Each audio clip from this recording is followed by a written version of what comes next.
Begin in one moment. Hello, say hello. Hello. Hi, Hello. Sylvia.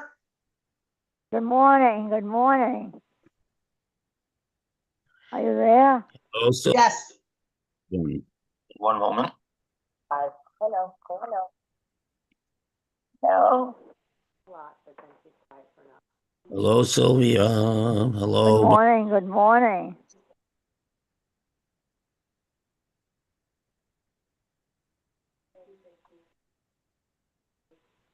Just one moment.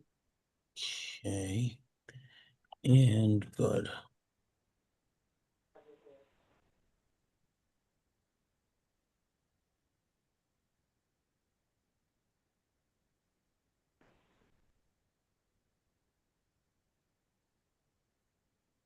Okay. So, welcome to our new edition of Timely Torah. We begin the Torah anew, Parshat Bereishit. And as we do each year, we will ask we will ask you for your questions. But before that, I'm gonna talk a little bit about the parsha. So the quick overview is as follows: we begin with a general account of creation, the 6 days of creation, the creation of man, of humankind, and the first Shabbat. And then we go back to the sixth day and we discuss the details of the creation of Adam and Eve, of Adam and Chava, because we begin with male After and this, female, he created them. please. And then we go back over the details. Um, just to avoid a few interesting misnomers, Bereishit, often translated in the beginning, probably doesn't mean in the beginning, but more like, as Rashi says, in the beginning of the creation of the world, or with the quality of beginningness, which uh, means that quality uh, where God condenses his infinite power into a infinitesimal point, and that infinitesimal point is the source of all of existence, because God is infinitely beyond even our conception of infinity. And the and there are other midrashic interpretations, such as Bereishit meaning Bays, which means the Hebrew letters are also numbers with two firsts. That God created the world for the sake of the Torah that precedes the world, and for the sake of the Jewish people, which precede even the Torah. In other words, the moment of God's decision to create is the moment where he decides there should be a Jewish people. And from there stems the Torah, and from there stems the whole universe. Uh, we then go to the episode with the snake in the Garden of Eden, the snake and the sin of the tree of knowledge, which we have discussed extensively in the past as to what exactly was the tree of knowledge and what did they do wrong. Then they are expelled from the garden, and and Cain and Abel uh, provide the world with the world's first murder, and then we go to the genealogy of humanity, and then we discuss the corruption of humanity that necessitates its absolute destruction by the Great Flood, which is next week. And in between, there's this curious debate between Lamech and his wives, which is one of the most mysterious pieces in the Torah. And in between, there's someone named Chanoch who walks with God and dies at the ripe young age of 365, which is which is about 2/5 of what everyone else lives at this time.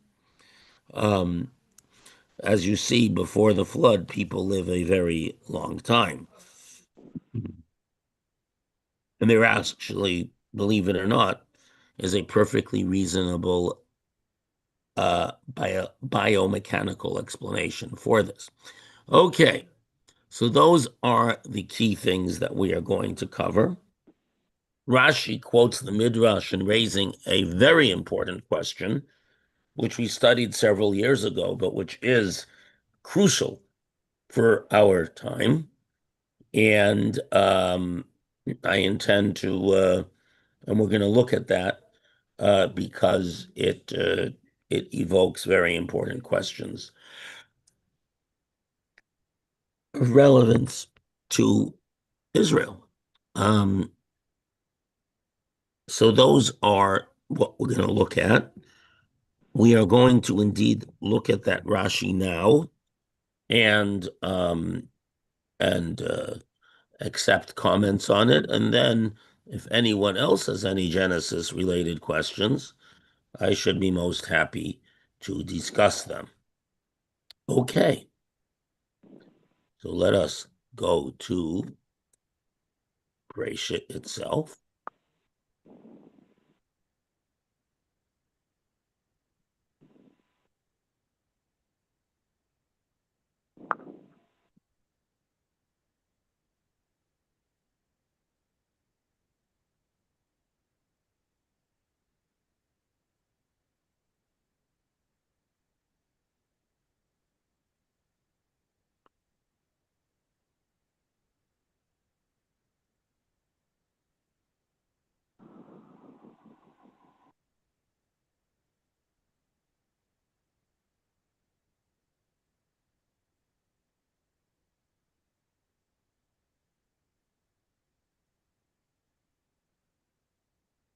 Try that.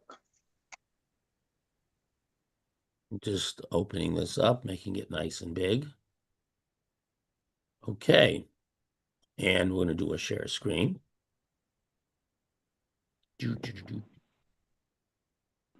Okay, share and share and share. Okay, so I'm going to read the Rashi with you, and then we shall discuss it. Bereishit bara Elokim, in the beginning of God's creation of heaven and earth. That is how Rashi interprets it. Omar Rabbi, so now Rashi has a very big question. The purpose of the Torah is to tell us how to live. The first commandment in the Torah that was given to the Jewish people as a whole, we have the circumcision and not eating from the sciatic nerve. But generally speaking, the first mitzvah given to the Jewish people as a whole is the mitzvah of the calendar, of setting up the calendar. So Amar Rabbi Yitzchak in the Midrash raises the following question. Lo Torah. It wasn't necessary to begin the Torah from Bereishit and tell us the whole story of the creation of the world and Noah and Abraham, Isaac and Jacob and Sarah, Rachel, Leah, and the enslavement in Egypt and the Exodus. We could begin with the mitzvah. This month is to you, the commandment of doing the calendar, and right after that is the commandment of telling the story of the Exodus and the matzah and all that. That begins the commandments to the Jewish people. For the main purpose of Torah is its commandments. And though several commandments are found in Genesis, circumcision and the prohibition of eating the thigh sinew, the sciatic nerve, they could have been included together with the other commandments. In other words, you want to start with commandments, start with the commandment of fixing the calendar, and then go on to the commandments to commemorate the Exodus, in which case I'll know about the Exodus. But why is it important to know about creation and Noah and the Tower of Babel and Abraham and so on? The Torah could have begun with telling us what to do. Why this whole history? Why all these stories? Now, for what reason did he commence with in the beginning? So Rabbi Yitzchak says there's a verse in the 111th chapter of Tehillim of Psalms. Koach mas of higid liyama los islam nachlas goyim. The strength of his works he related to his people to give them the inheritance of the nations. For if the nations of the world should say to Israel, you are robbers, for you conquered by force the lands of the seven nations of Canaan, they will reply, the entire earth belongs to the Holy One, blessed be He. He created it. This we learn from the story of creation. And we learn that they were bad people, and God promised Abraham the land when the sin of the Amorites will be full, and gave it to him every deemed proper. When he wished, he gave it to them, and when he wished, he took it away from them and gave it to us. In other words, we tell the nations of the world, we didn't just conquer because we felt like conquering. We conquered it because God commanded us to. And God created the world. He has the copyright and the patent on the universe because he created it. And he chose to give us the land. There are many questions in this Rashi. The obvious one is that every nation lives on land that they took from another nation. There's not a, with the exception of the Australian Aborigines and maybe certain Eskimo tribes, Inuits, Eskimo is out of fashion. Everyone lives on land that someone else lived there before. Even Marcia is living on land that once belonged to some Indian tribe with an unpronounceable name. And you know, and so do all of us.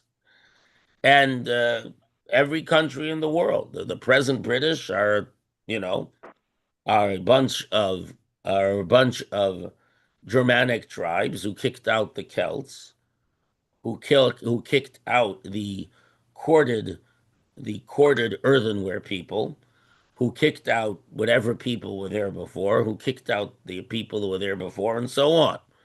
So, and even the present Indian tribes who were here when the uh, when the pilgrims arrived had kicked out other Indian tribes. Such is the way of the world. So why would the world come along? Why would the nations come along and complain you're robbers when they're all robbers themselves? So first of all is the obvious hypocrisy when you're dealing with the Jews. But the other point is that they say to the Jewish people, look, we do what we want. We believe might is right. But you claim to follow a God who gives you a Torah that demands moral and ethics. You claim to follow God's command and you claim to do what's right between you and God and you and man. By what chutzpah do you go and take away other people's land? To which the response is that we are moral, the definition, and this is why one of the reasons being the Torah, there's an important point behind Rashi's statement here.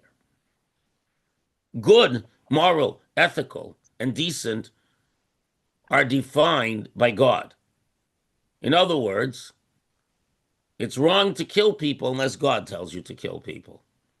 And it's wrong to eat on Yom Kippur if you're Jewish, unless you're very sick and need to eat on Yom Kippur. Then it's a mitzvah and God told you to eat on Yom Kippur. It's wrong to take money from other people that belong to them unless that person did damage to you and the court demands that you pay over your hard-earned money to make good that damage. It is a big mitzvah for men to put on tefillin, but it isn't a mitzvah for them to put on tefillin on Shabbat. Why? Because God said so. And it's wrong. It is wrong to inflict pain on an animal unless you need to slaughter the animal to eat, in which case God commands you to do so. Though ritual slaughtering is relatively painless, notwithstanding how much the chicken flaps around or the animal kicks after it's slaughtered. By the time its throat is cut and the blood pressure in the brain has dropped to zero, it's not feeling anything. But that's irrelevant.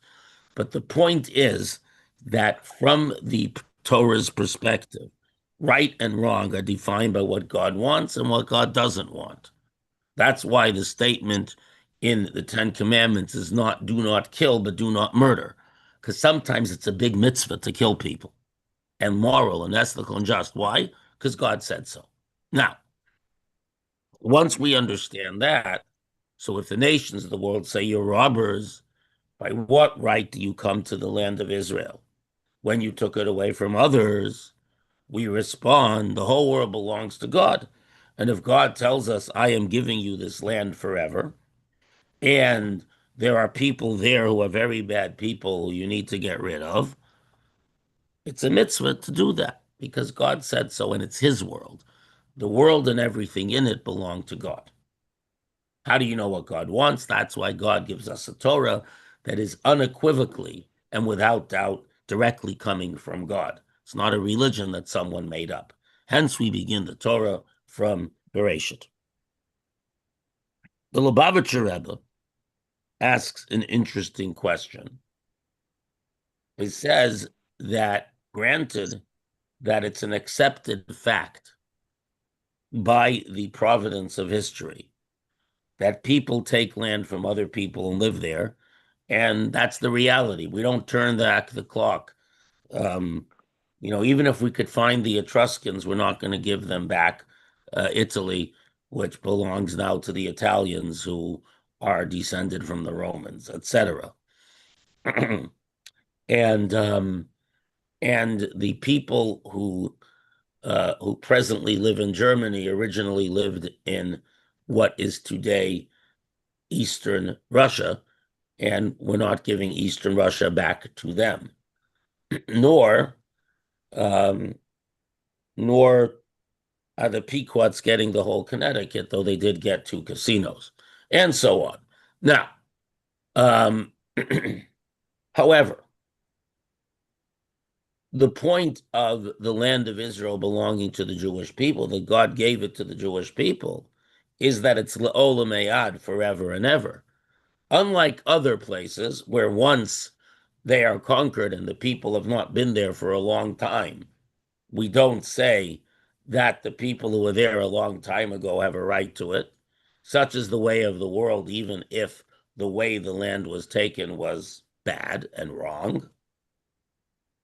But with the Jewish people, since God gave them the land, even when they are punished by being exiled from the land, that doesn't change the fact that God gave it to the Jewish people. And this is really, says the Rebbe, the point that is made.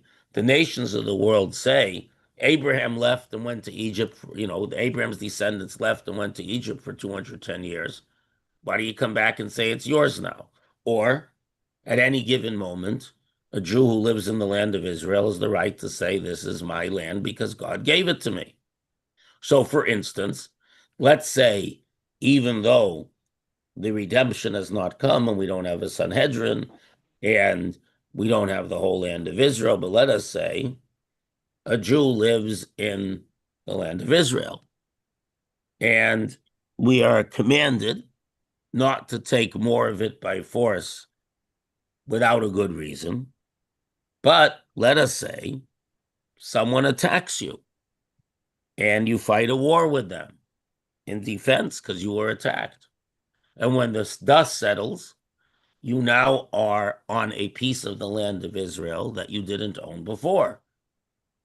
Well, the Torah says that the whole land was given to the Jewish people forever. So even though, let's say, this particular piece of land may not have had Jews on it for thousands of years, the fact is that since God gave it to us permanently, not like all the other nations in the world, it runs by history. You're there, you're not there, you're not there.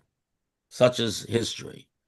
But the Jewish people have a permanent right to the land of Israel, and therefore any piece of the land of Israel that they acquire fair and square, whether by purchase or by a defensive war, because since we don't have a Sanhedrin, we can't go to war simply to take land. That any land that comes into Jews' possession by accident, by war, by um, by purchase, becomes permanently part of the land of Israel and must always belong and always belongs to the Jewish people. Because God's gift doesn't have an expiration date, every nation's sojourn on its land is dependent on the vagaries of history. Rashi's point is that God gave this land to us, so no one can ever say you are robbers when we take it back. It just so happens that that without a Sanhedrin, we can't take it back just like that. But if you come into possession of it, and obviously a war that someone else starts, and by Jewish law, the spoil of that war belongs to the winner. So, for example, even though there's no Sanhedrin and no king and no temple, when the Jordanians attacked Israel in 1967, and Israel ended up with Judea and Samaria and the parts of Israel up to the Jordan River in their hands, that belongs to them by right because God is the ultimate authority, and no one has the right to take it from them, nor do the Jewish people in the guise of the government of Israel have any right to give back 1 centimeter of it. That is the importance of this Rashi. No Jew has the right to give up what God gave them. Now, I am going to briefly address another issue, which some wise person will come and tell me, but wait a second. Is it not true that all the laws of the Torah are subject to suspension, with the exception of idolatry, uh, forbidden relations, and murder, are subject to suspension for the sake of saving life? So, since there's been so many wars fought over the land of Israel in the last 70, 80 years, and people come along and say that if you surrender various parts of the land of Israel to the people who've been trying to kill you, they will become nice and pleasant and your best friends, and there won't be any more wars ever again, and no more terrorism any again. So first of all, if you believe that, I have a whole bunch of bridges to sell you. I'll sell you every single bridge over the East River and the Hudson. But besides that, in all seriousness, Jewish law is quite clear that when we ask a question about security, in other words, should a concession be made for the sake of security, the halachic question is posed as not, do you think that these people will be nice and be peaceful with us? But any concession has to be made with, and this is the only question we ask the experts. The same when Yom Kippur, there are particular questions you ask a doctor. If someone should eat, particular questions we don't ask a physician. The question we ask military experts and those without political aspirations is, if there was a war, I don't care what you think about how good this peace treaty is, how nice these Arabs are going to be, and so on. If there is a war with them, is it safer to have these X number of thousand square miles, or is it safer to have Israel that's only 9 miles wide at the base? That's the only question Jewish law permits you to ask. If there is a war, what is more dangerous? We do not assume, we are not allowed to assume that our enemies will be friendly forever. If they were once enemies, we must assume that they remain a danger forever. That is the halacha. Hold it. Then why are Jews moving back into Germany? Why are there rabbis opening synagogues in Germany? We're talking the assumption that someone is your enemy relates to concessions that you make. If you want to go live somewhere, you can make an assumption of whether they're your enemy or not. And if you have to move, you move. That's a different story. And incidentally, if there were Germans on the borders of Israel, I would make no concessions to them. Germans in Germany, well, if you think you can trust them, go. And if you can't trust them, leave. But we're talking here about making a concession to an enemy where you own the land. We don't Oh, exactly own Germany. okay. It's a different discussion. Okay. And incidentally, to the extent, not that I trust them entirely, but to the extent that a nation has tried to change itself, Germany is up there. they've been very good about educating their children about the Holocaust and so on. You know, much better than, say, the Poles or the Austrians, etc.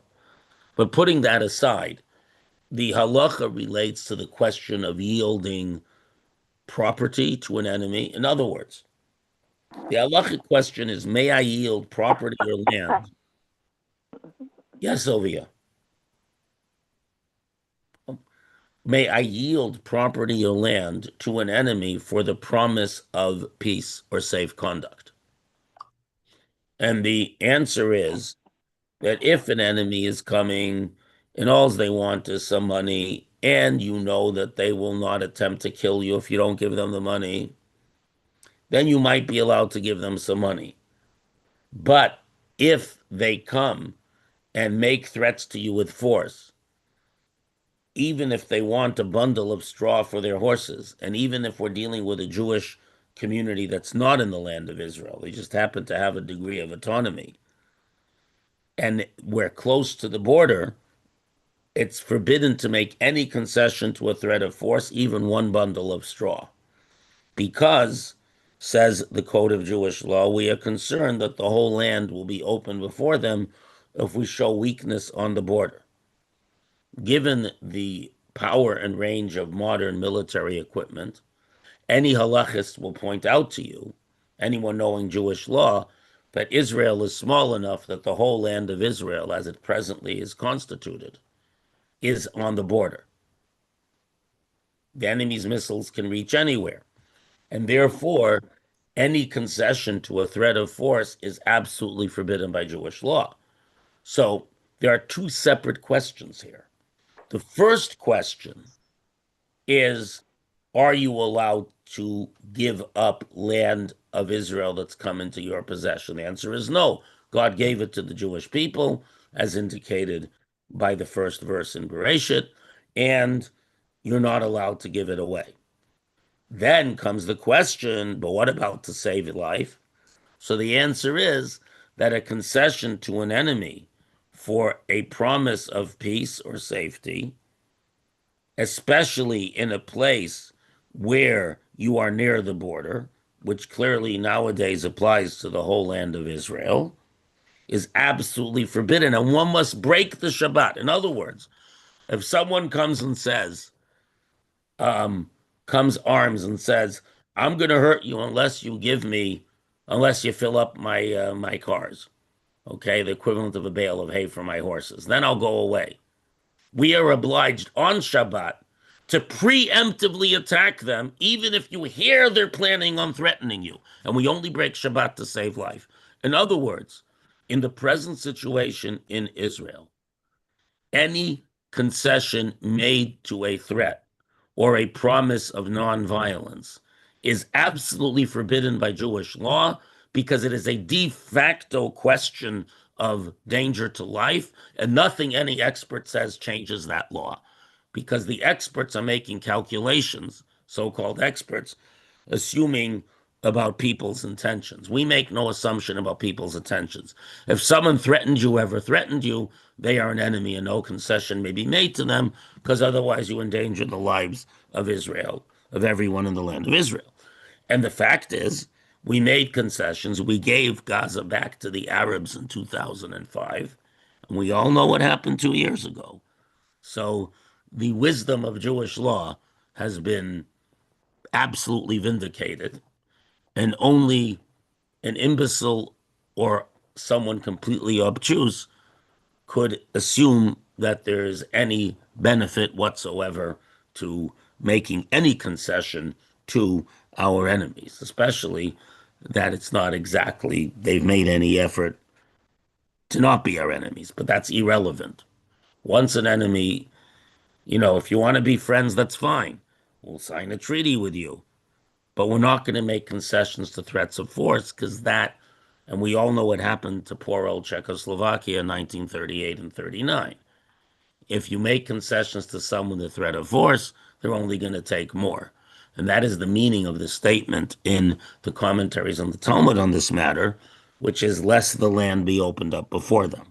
But this is irrelevant to the question of right of ownership, which is that God gave the Jewish people the land forever, and once they come into possession of it, they may not yield it in any way because God gave it to them. And because God gave it to us permanently by virtue of his creation of the world, even if you have a place in Israel, the land of Israel, where Jews have not lived for thousands of years, that land still belongs to them. At this point, we're not in the era of Mashiach. You know, should we go and preemptively conquer all the rest of the land of Israel, because the present state of Israel occupies about 20% of the biblical land of Israel? The answer is no. But if people start up with you, and in the course of battle you find yourself in the land of Israel, you may not yield it. So, for example, once we were in Lebanon, we never should have left because all of Lebanon, about 25% of Syria and a tiny bit of Turkey and a chunk of Egypt and most of Jordan are all part of the biblical land of Israel. But that's another discussion. Okay, so that is my soliloquy for the day. If anyone wants to comment on it, uh, you can, and then we can talk about anything else in Bereishit that you want to talk about.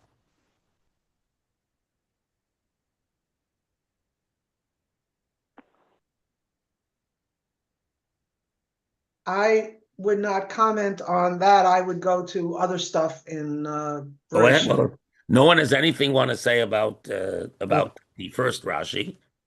We can move on to the rest of Bereishit. I have a question, Rabbi. Yeah. So for years we mishandled the situation, but how about now? Did we do better or could have we done even better? I mean, with We could have done even better. In other words, the best way to destroy Hamas would have been to completely occupy Gaza, to destroy all the Hamasniks, and to completely control the situation, so they should not be able to do this again. And if they don't want to live uh, as and if the Arabs in Gaza don't want to live uh, as resident aliens because they have no right to the land in Gaza, they can go somewhere else, or they can behave themselves and live as resident aliens. what was the point of giving them back those murderers after they didn't give us back all the hostages? The answer is that giving back any more than one for one was a very bad idea. Israel used to not negotiate at all with terrorists.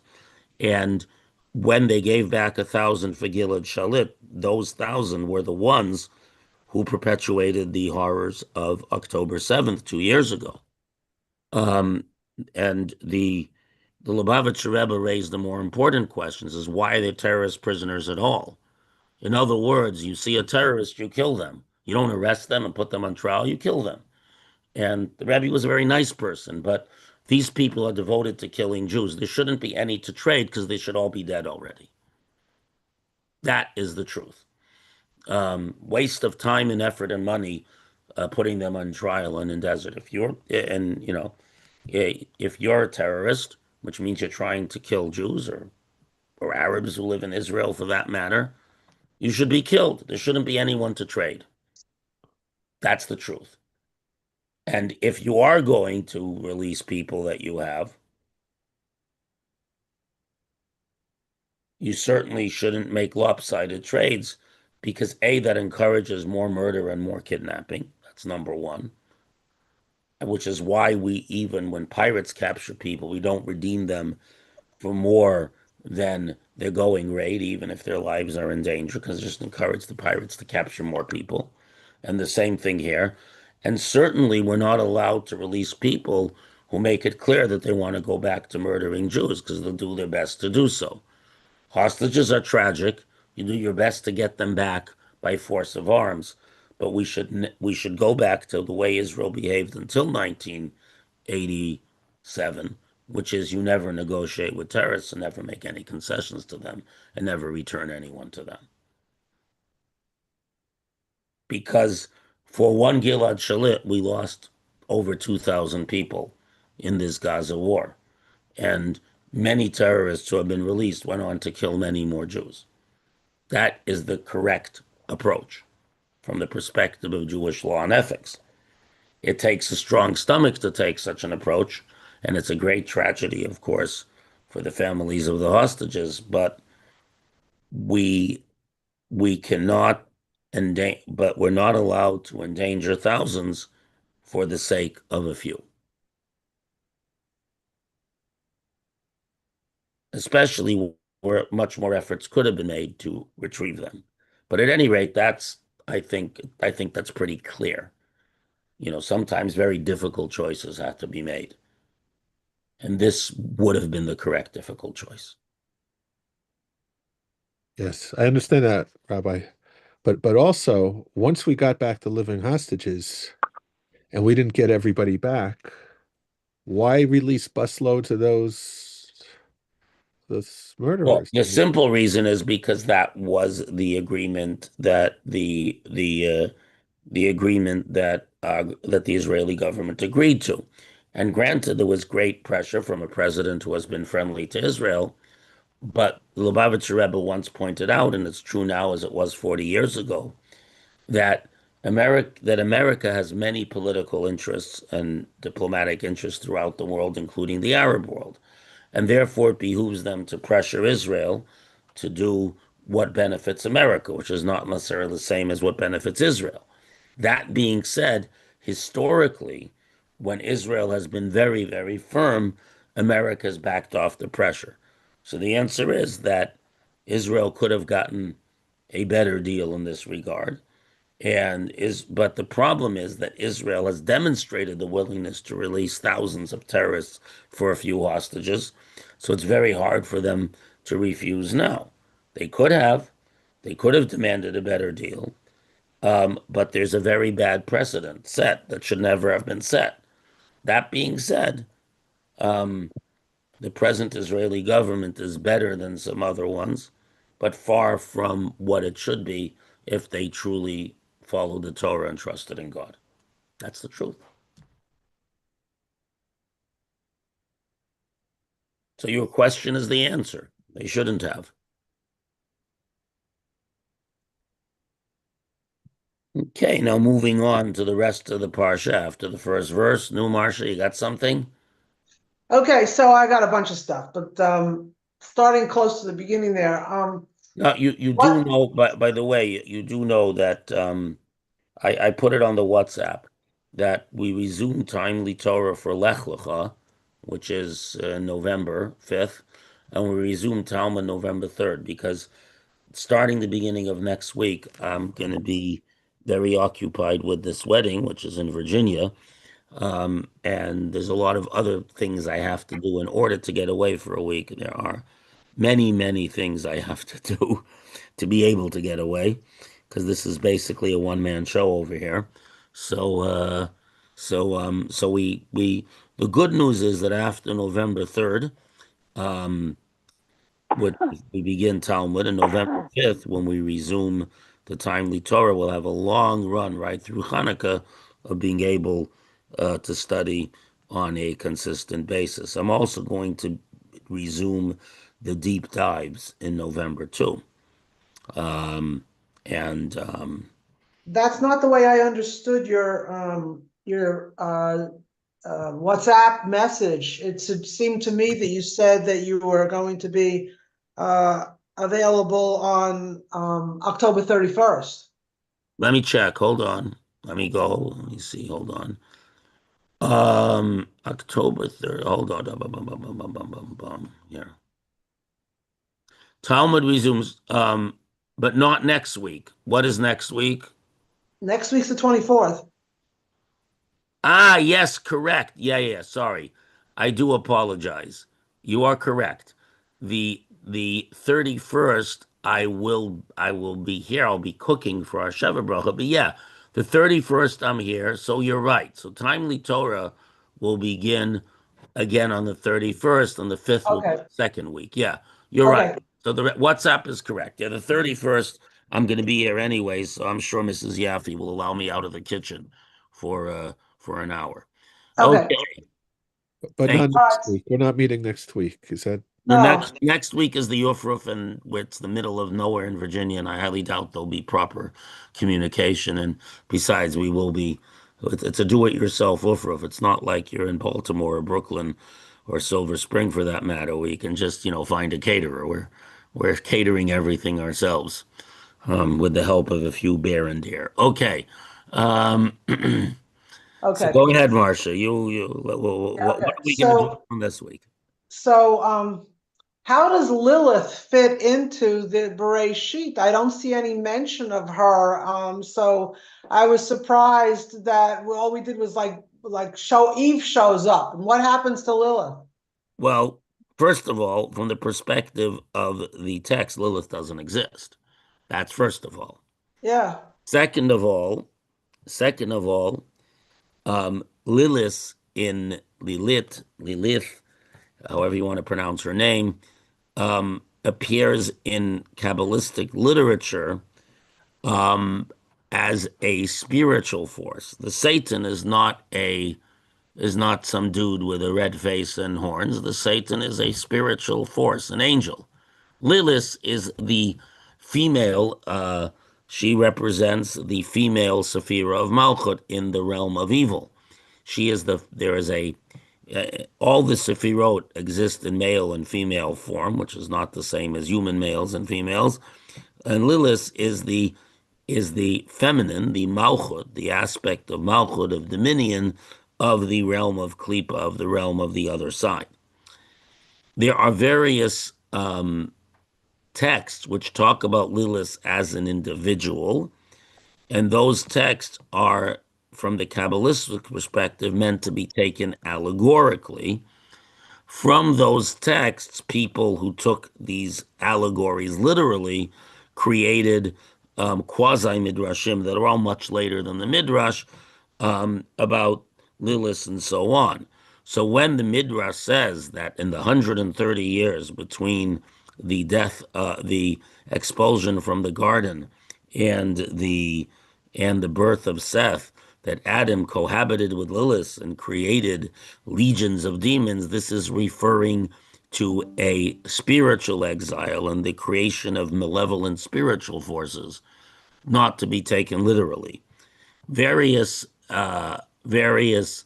misguided and ignorant Jews have taken these parables as literal and made a whole hero out of the feminine aspect of the other side of Satan, because there are various. Again, there's all kinds of like the whole story of Lilith wanting to be the equal of Adam and so on. Um, there are some references to this idea in Kabbalistic literature, but the particular literal story comes about much later, and again is created by people who didn't understand that these concepts are meant to be understood in the spiritual rather than the physical. So that's Okay, so let me keep going with Eve then.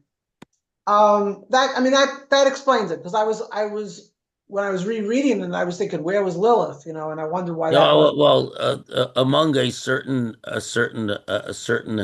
variety of Jewish feminists who cut their teeth, in the '60s protesting the Vietnam War, and that sort of thing. Um, they embraced the literal parable as real, and elevated Lilith to the level of a heroine and an ideal spouse for Adam rather than Eve. But whatever.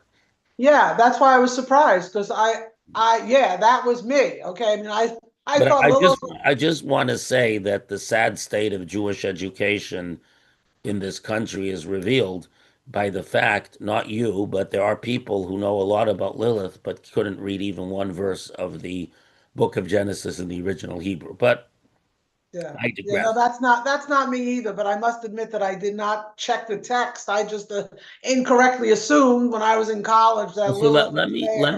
let me just say that there is a long-standing Jewish custom to read every day. There are seven aliyot to read every day one aliyah, ideally with Rashi's commentary. And if you did that, you go through the whole Torah every year, and we would all know lots of things that we otherwise don't know. Some of it is tough going, but it's a very good idea. It doesn't take all that long, and Chabad.org has an excellent text with Rashi. You can do it quite easily, and in 1 year you'll have gone through the whole Torah and know a whole lot more than you do at the beginning of Bereishit. So I highly recommend it. Anyways, let's go on with Eve. Go ahead. What would you like? Okay, so Eve. So it puzzles me why the all powerful spirit of God needs to basically go to the Home Depot equivalent to make Eve. Like, oh, I need a spare part. So I got to go back to my machine and take out something from before. I mean, God should be able to go to the same dirt that he put Adam together and pile it up and blow the life in, and there you go. You got Eve. Instead of this kind of like, well, let's take a piece out of Adam, so Adam's not as good as he was before anyway, okay? So why do we need a broken Adam in order to create Eve? I have a problem with that, okay? It not only seems to diminish Eve, it seems and diminish Adam. To me, it almost diminishes the power of God to make up a story like that. So there. Oh my, things froze. So now I can't, nothing's happening here. Oh dear. Okay, Michael's fine, but Rabbi Yafi's not moving. Michael, do you see You really Rabbi? did it with that question, Marsha. I really did it. I busted the internet here, okay? Oh wow, I blew him right off the screen. Well, I told it with the kind of force that I used to speak in my classes, Michael. I guess that's what did it. Oh dear. Sylvia, are you with me, Sylvia? Sylvia, are you there? Uh-oh. Sylvia. Michael, what's going on, Michael? You're muted, Michael. There. Oh, we got the rabbi back. We don't have Sylvia, though. Hi is back. Sorry. Wow, I didn't mean to blast you off the internet that time. It wasn't you, it was the unstable connection as is written. But here, Uh-huh. Uh-huh. but I got the whole question. I'll take the blame. I'll take the blame happily. About the spare parts. So this is a classic example of why it's important to read the text. Let me show you. What I'm gonna do is we're gonna take off the Rashi. 1 minute. I mean, I have my English translation here, but I don't have the That's fine. original. No, but I'm gonna put both the Hebrew and English in front of you because that is answered by a careful reading of the text. So there are two accounts of the creation of man, one general, one more specific, as is well known.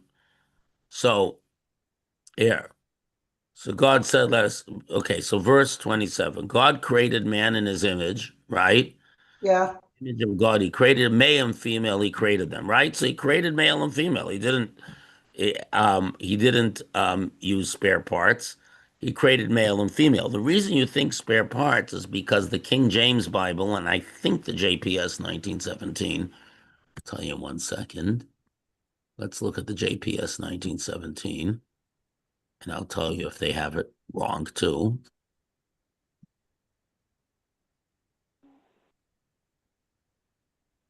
The rib thing is number 20, is chapter 2, number 22. Right. So I'm saying the problem is that rib is a mistranslation.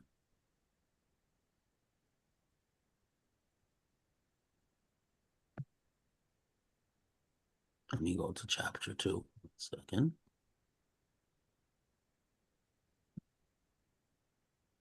Here. Yeah.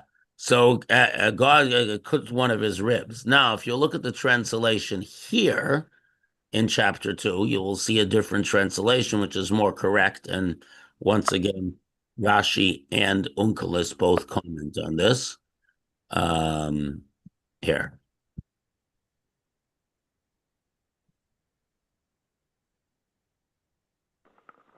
Let's look at the English. And God caused a deep sleep to fall upon him, and he slept, and he took one of his sides, one of his halves, and closed flesh in its place. In other words, God created man, male, and female. He created one entity that was both, and then he split it. So he created it male and female. But the male was the male aspect was paramount until God split them and created the female. In other words, the first consciousness was of the male, and then the part that was female he separated and made into a separate person. But it was two halves of a whole, just one came into consciousness first. Wait a minute. You're not going to say that the first person was just a bisexual. No, he wasn't a hermaphrodite. The way the Midrash describes it is that he created man and woman back to back and then separated them so they could relate to each other. But what that means actually is that there was one entity that was both, and then God divided them. And the commentary, Simshon Frol Hirsch, explains that unlike all other creatures where the mating is functional, it's to perpetuate the race. In the human being, the mating also forms a family. In other words, there is a tremendous amount of spiritual, moral, and ethical stuff that goes on in a family that the parents are supposed to create, and their relationship needs to be a deeper intellectual, spiritual, and ethical relationship, not merely the function of reproduction and sharing in food supply and so on. So because of that, they have to be one entity so that even when they're two entities, they can function as one and have a much deeper relationship on multiple levels than the aminals have. That's a lot of scratch, as my father, late father would say, scratching your right ear with your left hand. Why would we not have the two creatures, a man and a woman, created as such at the same time, the same way the other animals are? I mean, not as an not as an afterthought, but as the original. Because Okay. as the originals, as male and female, he created them, but he created us as one entity because the only way to truly function as one is to be one. So God is indicating to us that we originally are one and are meant to function as one on every level. In other words, the male and female are spiritually incomplete until they marry.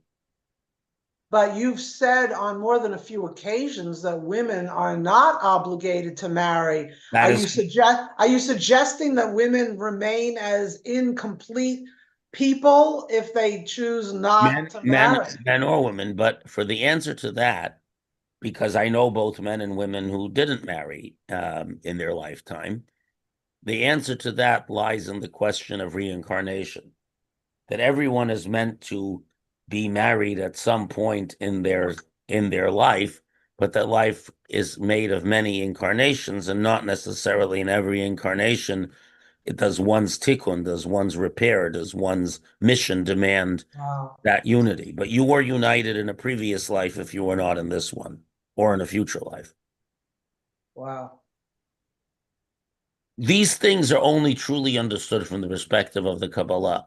Without the Kabbalah, there are a lot of missing pieces. Well, except you just, wait a minute. You just told me not to pay attention to Lilith because that was a Kabbalistic No, I didn't say not to pay idea. attention. I said that if you're going to use Kabbalistic and Midrashic ideas, you have to understand them in the context in which they were given. And the context of Kabbalah is always allegorical, because human beings are physical and we have trouble understanding physical things without spiritual things, without physical metaphor. Right? Like we say, the one above, right? God is above. God isn't above. God is everywhere. But we talk about above because in the human idea, something above is higher and unreachable. I didn't say not to pay attention. I said not to pay attention to literal presentations of Lilith as an actual, as an actual member of now.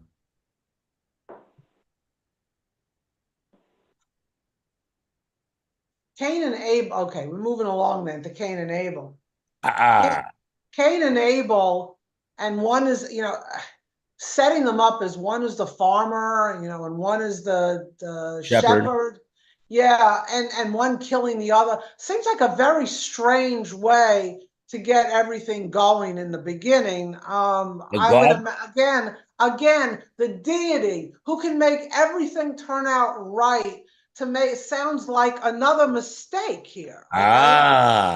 once again, you have to read the text. All right, here we go.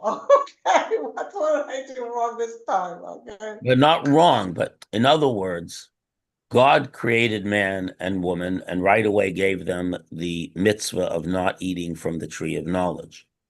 Yeah, we had the tree thing already. I don't worry about the tree No, thing. but I'm my worried about point Cain and is Abel. that humanity was created to have free will, and free will means that you can really mess up. And if you can't really mess up, you don't have free will. And that is exactly the conversation God has with Cain. He could have been a nice guy. I mean, there are hardly any guys around. I mean, it seemed like a lower a lower percentage of nice guys than I saw in college. You know what I mean? It just, you got a 50% nice guy rate, doesn't work for me. All right. Well, that is why the line of Cain died out. But here, Oh, not from where I'm sitting, it didn't die out. well, Noah's wife was the last descendant of Cain. Oh, I beg to differ on that one, but go No, no, ahead. no, no, no, no, no. Because she's the only woman mentioned in the genealogical table. And the Medrash says, why is she mentioned? Because she's the only one who survived, and she's the daughter, and she's the daughter of Lemech. He is a Oh, descendant of Cain, Naamah, the pleasant one. okay. Of the whole line of Cain, the only decent person was a woman. And Not the, by the way, I have said this wow. many times, and Sylvia's heard me say it too, but I will say it again. So it's Natalie, quote, that we have a better track record biblically of women coming out of very bad homes and becoming righteous than men. Yeah, you have said that before, yeah. Right. So Nama comes out of Cain's family, etc. Rebecca is Laban's sister. Rachel and Leah and Bilhah and Zilpah are his daughters, and so on. And Ruth comes out of the Moabites. And once again, and Nama, and then later Nama comes out of the Ammonites, and so on. Anyways,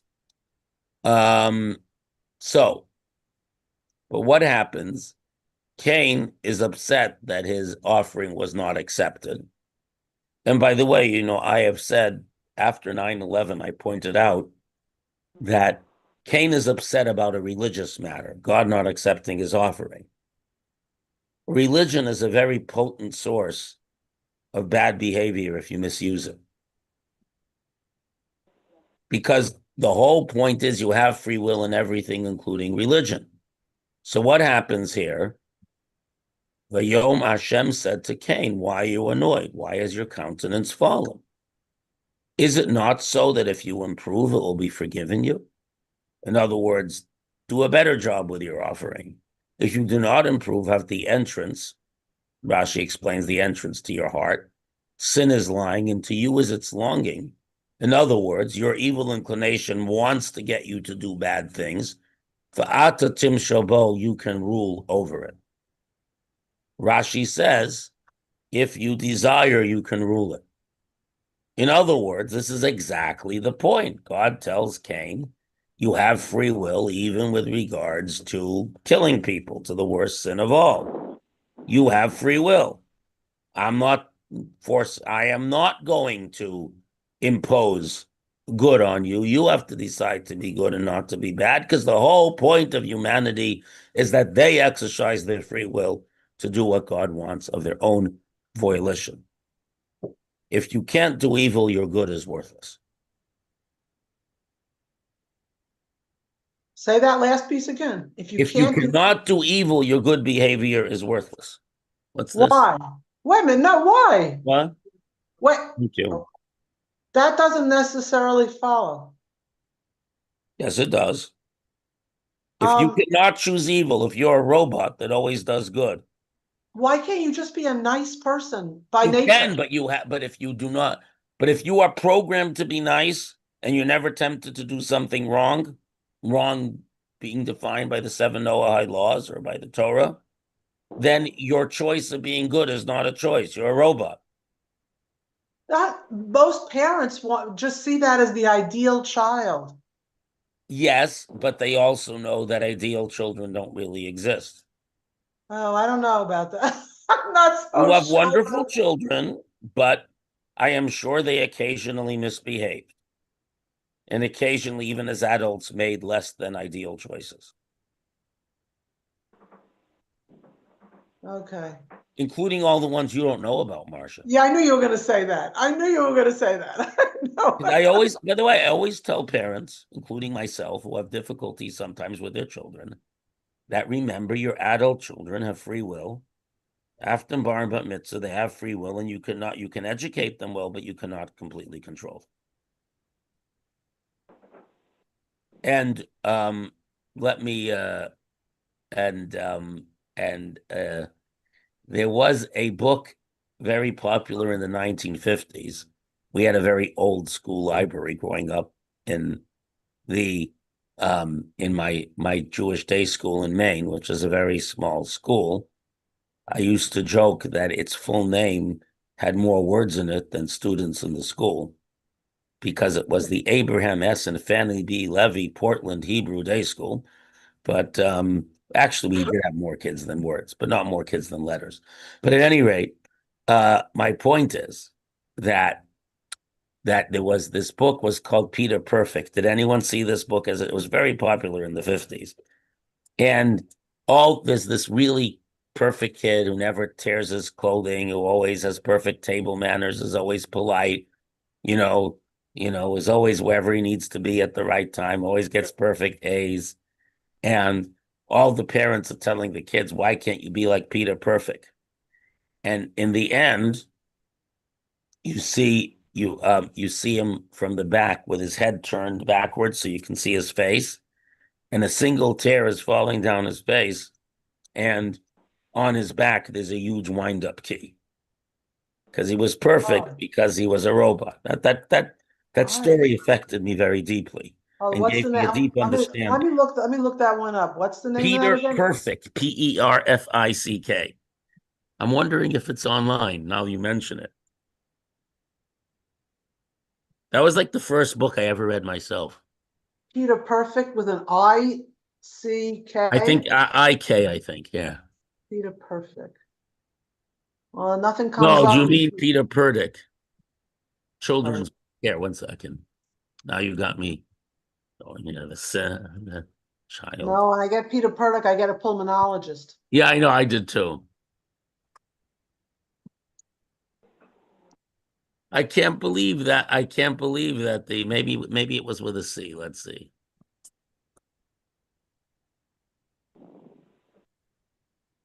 Peter Perfect. Maybe they think it's Peter Perfect here. No.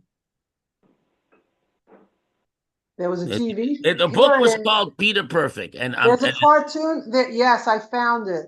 where Peter Perfect by Laura Christian and Patricia Condor.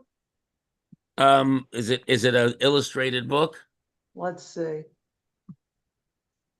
Post the Yes. link. Here, post the Well, link because it's very important to understand Bereishit. story who thought he was perfect, wanted everyone around him to be perfect, but he found there was no such thing as a perfect person. Is No, that the I one? think that's the wrong one then.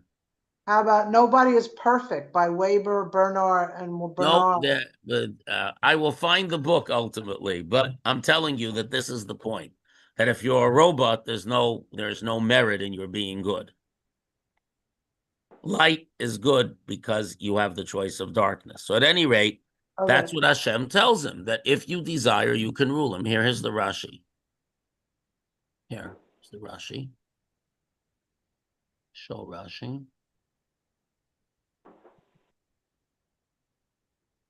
By the way, there's a very interesting literary reference to this that demonstrates that John Steinbeck did not know Rashi.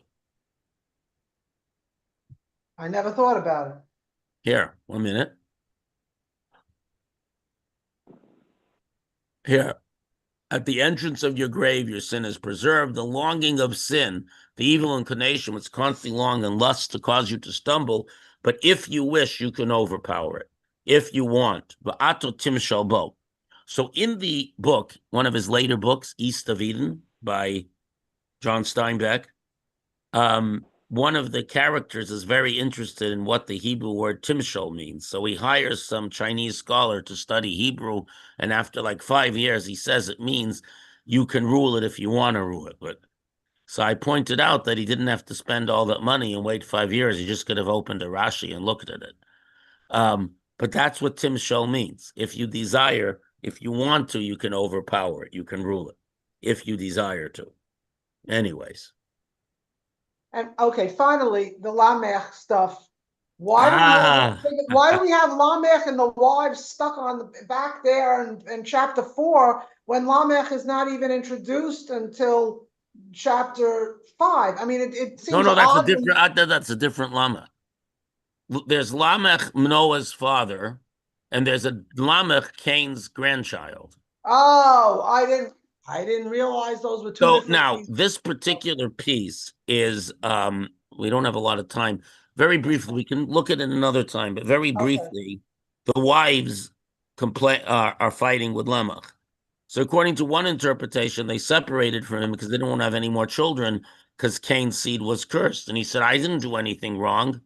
If Cain is going to be punished after 7 generations, I should only be punished after 77. Wow. Nachmanides has a very interesting take, which I will share with you. Let me bring it up. I'll tell you the Nachmanides out because it's very contemporary, as you'll see in a moment. I mentioned it a few years ago, but it doesn't hurt to mention it again. Yeah. So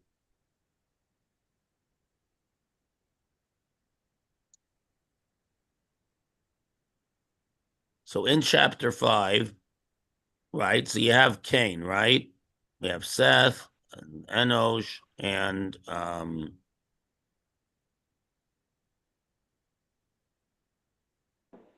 we're getting there.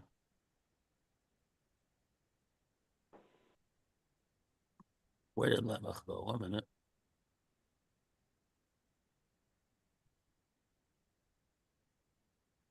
I don't know. It's earlier. It's still in chapter 4. Sorry.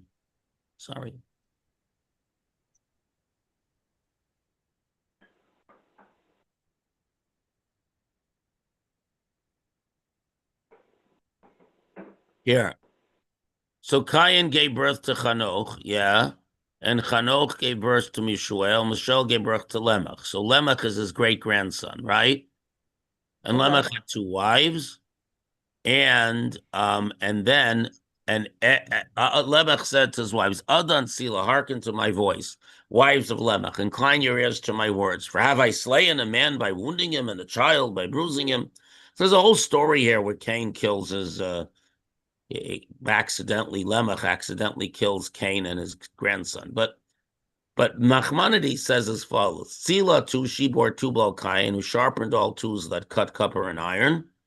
And Tubal Cain's sister was Nama, who, by the way, is Noach's wife. So Lemah said, I have slain the man. It should be written in question mark. Have I then killed a man by wounding him and a child by bruising him? So Nachmanides says like this, Ramban, Rav Moshe ben Nachman. He lived he was 74. He died in 1265. So he was born like 1187 to 1265. Anyways, so he says like this: Lemech taught his kids to do different things. So he taught Tuval Cain to sharper bronze and iron. So Lemech's wife said, "We don't have anything to do with you. You have now made Cain's sin worse because now you've created weapons, sharpened swords, knives that can kill people much more efficiently. And Lamech says to his wives, did I kill anyone by wounding him? It says that Cain killed Abel with rocks. That's what he had. He kept hitting him with a rock till he died. But now his wives say to him, we're divorcing you. We don't have anything to do with it. You've taught someone to vastly improve Cain's murder ability because now we have weapons. So along comes Lamech, says to his wife, maybe I taught my son to make weapons, but did I kill anyone? It is not the sword who kills, this is Nachmanides' words, but the evil man who kills. Guns don't kill people, people kill people. Oh, don't get started on them. So this debate goes back 5,000 years. Wow. No, no, it's too late to start that now. Yeah, don't. My point being that this debate is a very, very old debate. And Nachmanides, writing in the 13th century, makes the point that this is put there because there are great moral dilemmas that humanity faces. Wow. And I don't have time for it now to dwell on it too much, but I would just point out, that the question, because every advance in human society and technology creates opportunities to do bad things. In other words, is your typical Gazan Arab any less full of hatred of Jews, any less evil than your average German during the Nazi era? No, but they just have less technical ability and less power. They're more backwards than the Germans were in 1940. The Germans had great technical ability. So do we say that we shouldn't have railroads because they took Jews to the concentration camps? Do we say, now the whole debate about AI? AI can be very dangerous in various ways. Even the internet is very dangerous in numerous ways. And this is a debate. To what extent do we need to control human advance to prevent harm? And at the very dawn of technology, God writes into the Torah such a debate, as Nachmanides explains it, to understand the complexities and problems of human civilization and advance. Wow. Okay. And that's another whole topic for another day. So I wish everyone a very good Shabbos, and we will reconvene and we'll meet Abraham in Lech Lecha. October 31st. God willing, yes. Okay. Rabbi, I found the book. The name is Nobody is Perfect. Maybe they changed it. In my time, the title was Peter. Yeah, no, the name of the book is Nobody's Perfect. And inside, there are a lot of short stories. And one of the stories, the one you said, Peter Perfect. Okay, so we had the book, just that story, okay? Okay. I will put the link here. Put the link. Let me see. I want to see if it's the same picture. Yeah, I think it's the last that short picture story. is burned into my my memory. Let's see before I go, and then I'll wish everyone a good Shabbos here. Okay. Yeah. I'm bringing it up. There we are.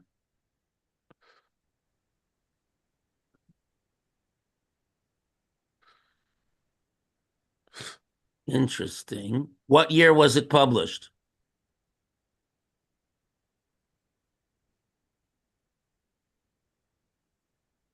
Do we know what year it was published? I think it's 1972, I guess. Let me see here. That's probably not that. I'm not sure.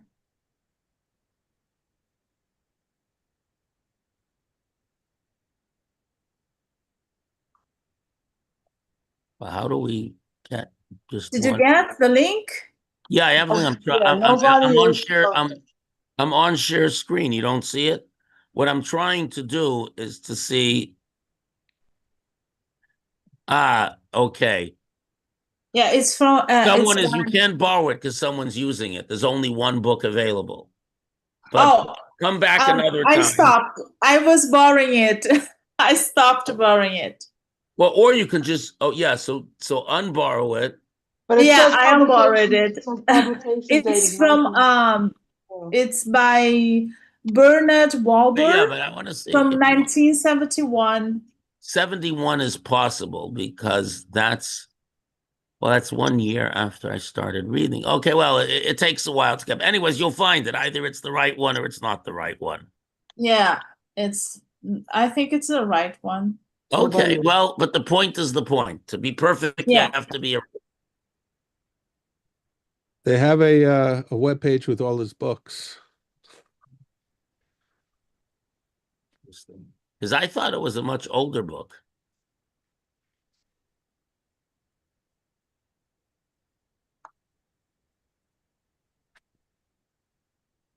Anyways, we'll find it for our next year. Have a very good Shabbos, everyone. Shabbat Shabbat shalom. shalom. Shabbos, thank you very much. I sent it to my whole email list. If you didn't get an invitation, I apologize. But if you didn't, I can send you one. And if you're going to be in Massachusetts, be near Springfield, we're going to have also on Shabbat, we're going to have a Sheva Brachot. But the wedding is a week from Sunday in Virginia. I sent it out to my whole email list. If you didn't see the invitation, just send me a note and I'll send it to you. Did anyone get it? Yeah, I thought I replied. You probably did. Chani's in charge of replies. Okay, take care, everyone. All the Thank you, best. Rabbi. Good Shabbos. Shabbos, everyone. Take care. Bye.